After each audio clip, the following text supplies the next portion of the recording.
We have tight ends coach Blaine Stewart. Questions for Blaine?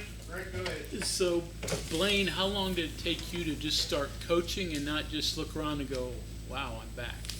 Honestly, my first day, because we had a player workout the day I showed up. So came in, went right to a staff meeting on my first Friday, went to position meetings, unit offensive meetings, then we were out on the practice field my first day. So it happened pretty quick, but I've definitely taken some time to kind of take it all in and really appreciate being back. So is it just football now for you, or do you still look around and say, wow, I am back? I always appreciate coming in these doors. Every time I make the drive, the first time I pulled in for my interview, I got goosebumps. I really did. And when I pull in this parking lot, it brings back a lot of memories. So every day I'm appreciative, but right now we're just focused on spring ball, trying to get better as a team, offense, position group, all that. What did you learn about your time in Pittsburgh? I learned so much. I mean, I couldn't even put into words to start. Number one, I just learned how to operate at a high level. That starts at the top with the Rooney family and the whole organization. Mr. Colbert, who I worked with, Coach Tomlin. Really just I learned how to, do things right and do things the detailed way. And I was really appreciative of that. I was around for a lot of really cool stuff. Learned a lot, had some success, had some just adversity in my time there. But the biggest thing, I just learned how to go through the process that is a full year of preparing a football team and watching guys grow. And really the coolest thing I was a part of was watching a young guy come in the room and, being a rookie or whatever and developing over a course of a couple years. So that's going to be my goal, to take these tight ends and really any offensive player, the whole player on the team, just really kind of watch them through their process and be a resource for them. That's what I'm excited about. Tell us about your guys. What do you see out of tight ends and fullbacks? The guys have been great. They've been working. They've been eager. It's one of those things where, you say go, they ask how far. They've done a really good job. I'm excited about the room, because I think we've got a bunch of different roles to be found in that room.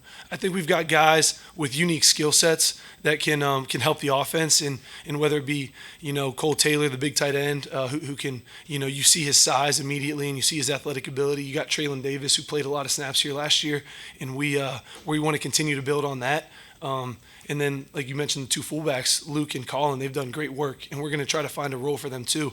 And then the rest of the tight ends, there's young guys, there's guys that haven't had the opportunity yet. So we're really trying to put them in a spot this spring to catapult themselves into finding a role this fall, and then really just continue to grow and see what it looks like week one, because we're not a finished product. We're not even close to being a finished product. But I think our goal is to have numerous body types that can do numerous things and help this offense. That's our goal. You work mostly with wide receivers in Pittsburgh, correct? Yes, sir. So what do you take from there that you can apply to tight ends? One thing about Pittsburgh is we were a pretty small staff, so the tight ends did not have an assistant. So I did work quite a bit with the tight ends, when it was Coach James Daniel and then Coach Alfredo Roberts, who's there now.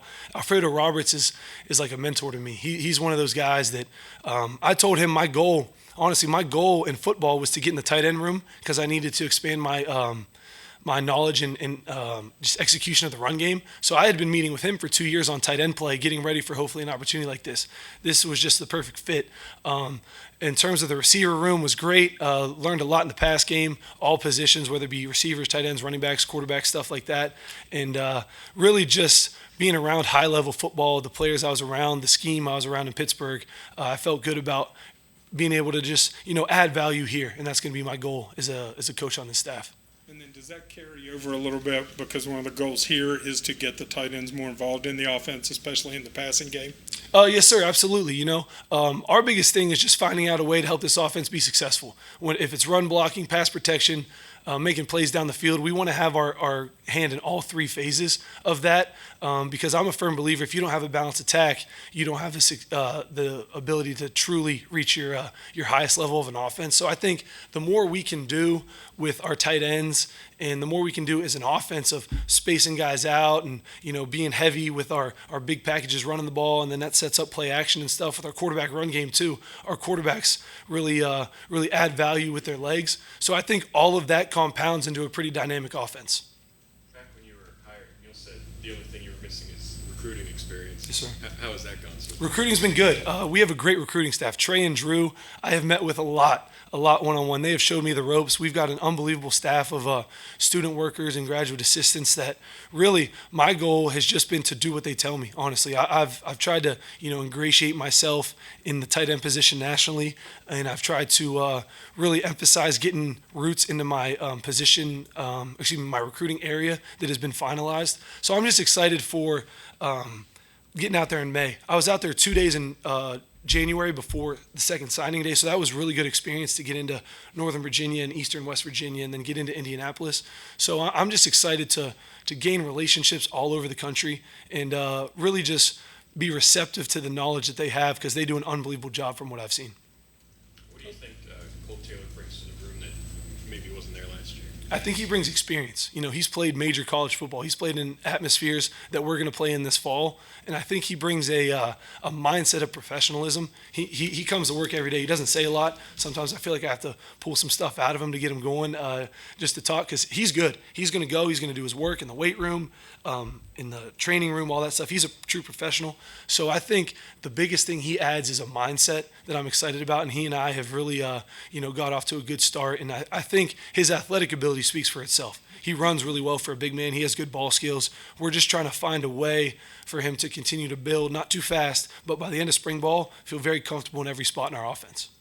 Along that line, moving from college to professional football, you got guys in that room that are going to become professional football players.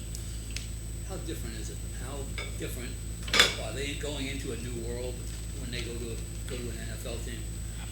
Yes, sir, they are. They're going into a completely different world because when you think about the NFL, it's every great player from college programs. It's the best of the best. So there's a lot of great players in college that, unfortunately, for whatever reason, don't translate to the NFL. So my thing is I'm going to try to, tight ends especially, but really anyone on this team, just verbalizing my experience with them, is I'm just going to tell them that they have to execute every facet of the game to be successful at the highest level. They have to take care of everything. They've got to take care of their body as a professional. They got to take care of the playbook. They got to be available.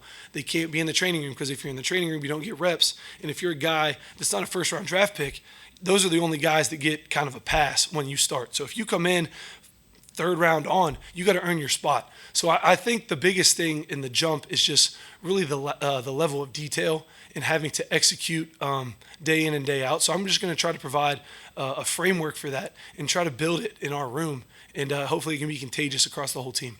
Kind of boggle your mind a little bit, seeing the talent. One more time? Kind of boggle your mind a little bit, seeing the kind of talent that was around you up there. Yes, sir. The first thing that shocked me was the speed. Because, Coach Tomlin, he believes in tackling in practice when a lot of teams don't. I don't know how many do, but we're one of the few that we tackle to the ground in Pittsburgh. And, the first thing that strikes me is the speed of the linebackers, the speed of the D-line, the speed of a guy like T.J. Watt who can run with receivers in the NFL. That's the thing that kind of shocks people, and it's the speed and the athleticism that is special. So you just got to be ready to match that intensity when you get there. Coach, how have you been able to leverage your NFL experience to actually almost being an advantage for you now as a coach on the college level, helping these guys, being able to tell them, you just kind of went into it, what it takes to get there, but also even in recruiting?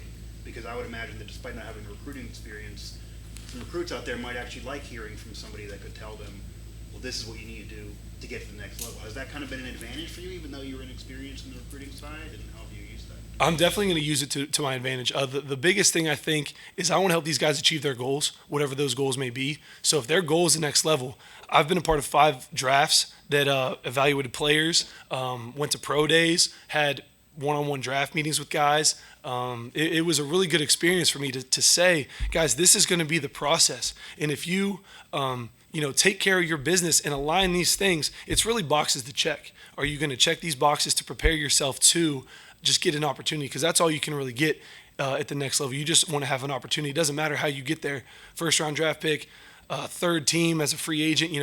I've been a part of guys that for whatever reason it didn't click until their third year. So that process is a long one at times, but I just want to use that as an advantage to, yes, when I was talking to recruits, some guys were like, oh, where are you coming from? I'm telling them it was my first day. I was like, oh, I was with the Steelers. Sometimes that did open their eyes, and that was a cool experience. We talked about, whether it be their favorite player or a scheme, or I'm definitely going to try to, leverage that just because, it's my experience, so I'm going to use it to my advantage. How do you see Traylon Davis? I see Traylon Davis is a Just a really good all-around football player. He's going to be the type of guy that's going to lead us in terms of physicality as a tight end room, and we gotta match his level of physicality because he's no stranger to that.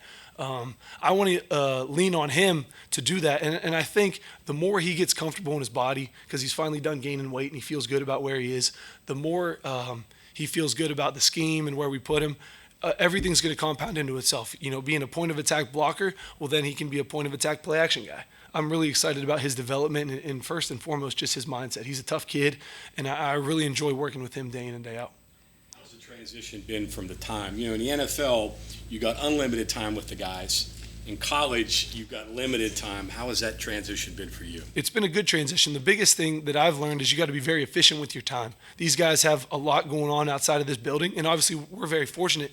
Everything in this building is geared to helping these guys maximize their not only football potential, but their athletic, socially, nutritionally potential. So I think just using the efficiency of a meeting schedule and making sure that, we're not wasting guys' time is a big thing, and just preparing these guys to come in, be efficient, handle your business, go handle your academics or whatever you need to do outside this building, and then always have an open door policy for, hey, in the afternoon, man, come find us. Coach Brown's implemented a great kind of window for that in the schedule. The guys come in the evenings and they get work with Coach Joseph and the trainers and myself and young coaches. They're doing a really good job. So just being efficient, and I'll be honest, sometimes these mornings are full speed now. We got to get out to that practice field. It's been a good time, but it's definitely something you just got to be efficient. Neil said before you were even on the radar to be hired that he had tried to establish a relationship with you and your family. Mm-hmm. What does that sort of aspect of this job mean for you? And I think Neil mentioned that your mom got to come back and kind of see it for the first time in a while. Yes. Just what is that part of the job? It's been unbelievable. My mom still lives off Stewartstown Road. She lives 5 minutes from here. So this is home. And, for them, Coach Brown, Coleman, Patrick, everyone to welcome my mom and I back last summer to show her the building, spend some time with her, and let her know, even when I wasn't working here, that she should feel comfortable in this program and in this building. That meant the world to me, and that's why I have so much respect for this program and Coach Brown. It's just been great. She's coming to family day. My mom is. So we're going to go up, we have a nice meal with the players and make sure she feels just back in the fold. Former players are here. Rasheed Marshall, she's excited to see. Adam Jones, she's excited to see. Mike Joseph, Lori Rice, just familiar faces for her that she hasn't seen in a while. We're really excited, but really just the olive branch that Coach Brown and the program offered to my mom and I and myself and Coach Brown over the last couple of years has been really special. You talked about some of your more experienced players, whether it's here or different programs, right? So Taylor, Hamilton, but also guys like Traylon and I guess Victor too, but Everhart. Oh yeah, Carson. Canadian football, and then wasn't around for a year or two when everybody's moving in one direction, and he's a little bit different, but he has some physical gifts too. Oh yes, sir. No, Carson's done a great job. The biggest thing with him is he's going to transform his body. He came in a little, it wasn't his fault. He came in underweight a little bit just because he wasn't playing football last year. So he's gained 10 or 12 pounds already this semester. So Carson's one of those guys that's got the frame to really build onto in terms of, just being able to put some meat on those bones. So we're really excited about him. He's just going to continue to work. He's one of those guys that beats down my door. He says, Coach, can we meet? Coach, can we meet? So that's a great problem to have for a guy that he really, really, really is excited to be back playing college football. And I think he'll just continue to work, and we'll see where it goes.